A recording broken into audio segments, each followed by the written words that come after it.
ఈ బూతు పట్ల మొక్కునేసి జన్మే మొక్కుంటారా హరి మతాన్ని జన్మించేస్తారా బాలుడా ఆ బాలుడు జన్మించేస్తే ఒరే పినయ్య కంచి కట్లము దేవంలో పినయ్యకి ఈ శివా భక్తురాలు జాబు రాస్తుందిరా జాబు రాస్తే జాబు రాసి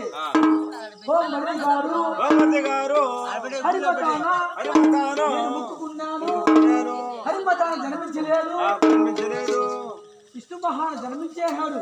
రామ రోజు